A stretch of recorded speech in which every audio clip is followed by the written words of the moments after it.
Bonjour. Si vous écoutez régulièrement mes vidéos, vous avez pu déjà m'entendre dire vapeur sèche, vapeur saturée, surchauffe. Et je voulais, avec cette petite expérience, vous montrer à quoi correspondaient ces termes.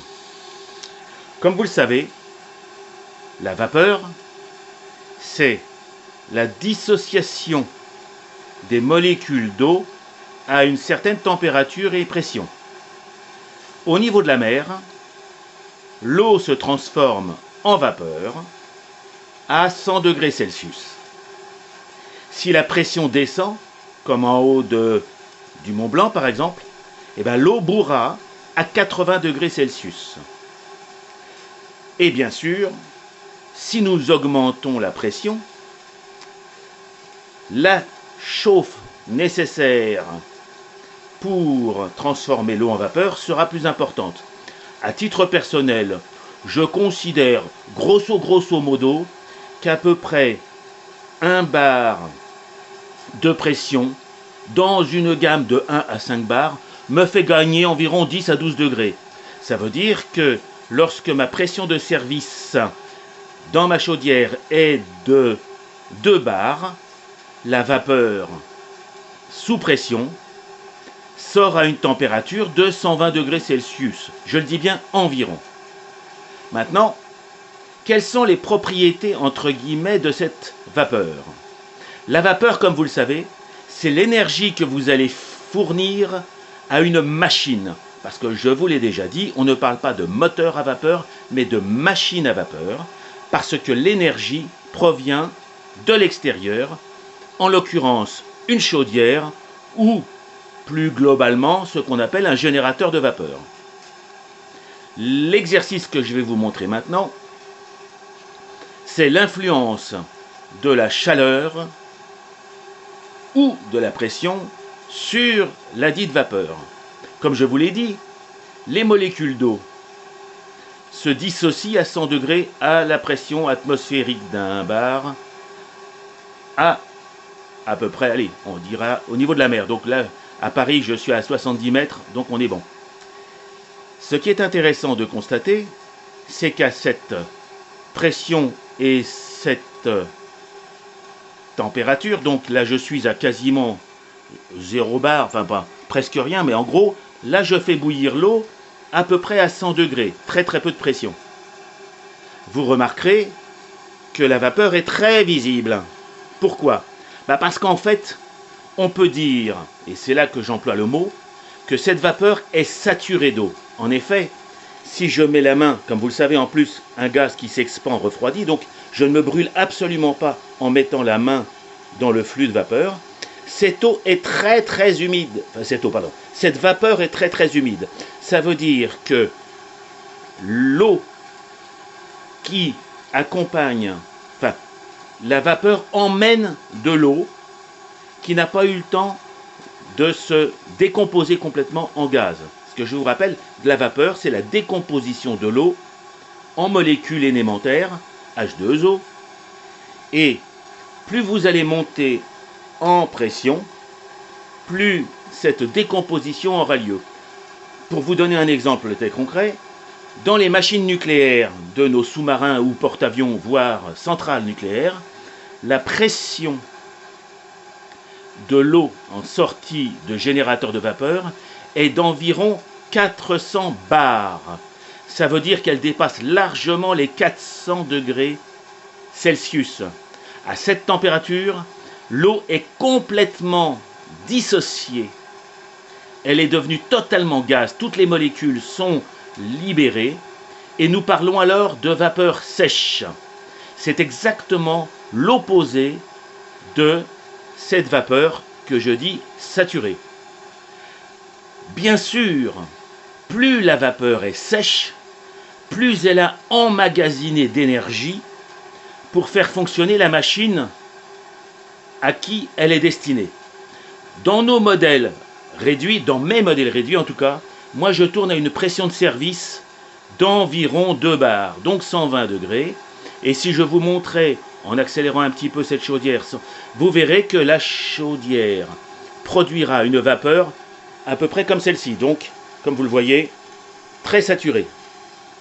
Donc, vapeur sèche, très haute pression, beaucoup d'énergie, mais réservée à des professionnels. Pour nous, modélistes, vapeur saturée.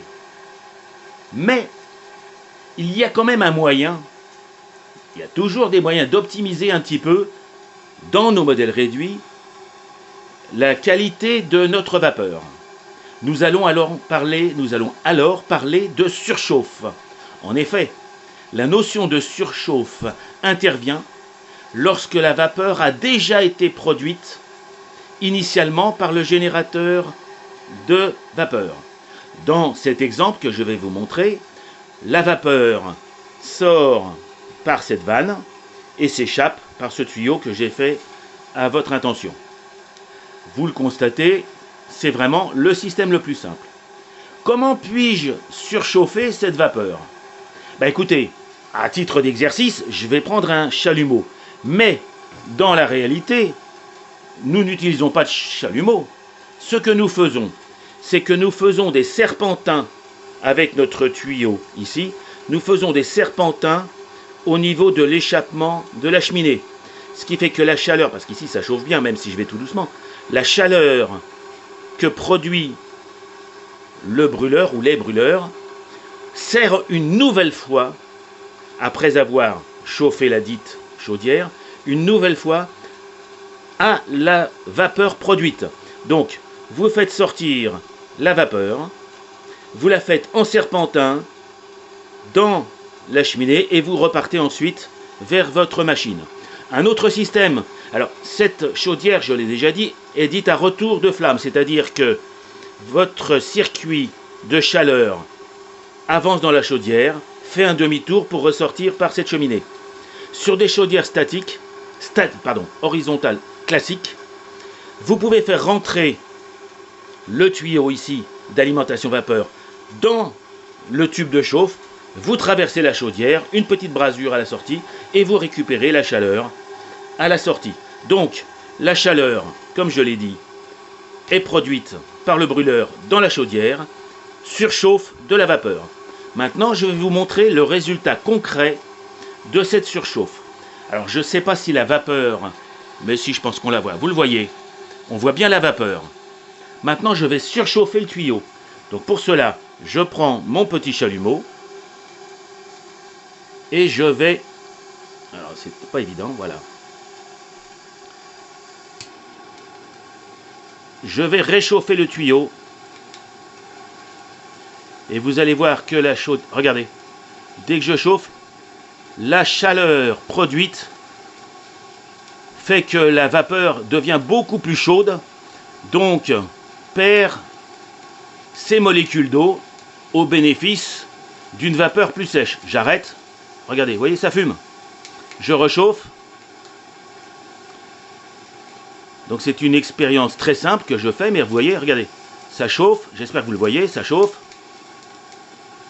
Ça disparaît. Et c'est pas parce que je brûle la vapeur. Si je fais ça, ça sert à rien, vous voyez. Ça, dans la vapeur, ça sert à rien du tout. C'est bien avant que je dois réchauffer. Alors, je vais essayer. Ici, je pose la chauffe. Je vais essayer d'accélérer un petit peu et on va essayer de voir ce qui se passe. Donc, j'accélère un tout petit peu ma chauffe.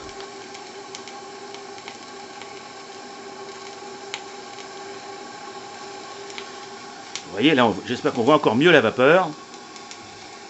J'enlève. Vapeur. Je chauffe.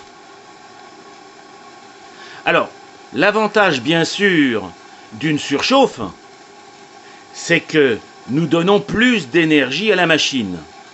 Mais, pour moi, il y a un inconvénient. En effet, ma vapeur saturée est, entre guillemets, lubrifiante. L'eau a des propriétés lubrifiantes que je sais utiliser dans mes petites machines. Bien sûr, comme vous le voyez ici, j'ai laissé un graisseur. Donc vous avez toujours, normalement, un graisseur qui vous fournit quelques molécules d'huile pour votre machine. Mais sur de longues navigations, ce graisseur peut se vider.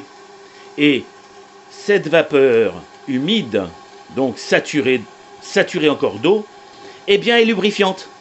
Et donc je protège mes machines grâce à cet effet lubrifiant lié à l'utilisation d'une vapeur saturée. Donc, si vous cherchez la performance, le maximum de performance, essayez de monter des surchauffes. Après, je ne suis pas capable de vous garantir l'augmentation de rendement que vous aurez avec une surchauffe liée à un petit tour de serpentin ici ou la traversée. Mais en tout cas, théoriquement, cette surchauffe redonne de l'énergie à la vapeur et donc de l'énergie à votre machine. Voilà. Ben écoutez, j'espère que cette petite explication vous a éclairé sur vapeur sèche, vapeur saturée, surchauffe. Au revoir les amis.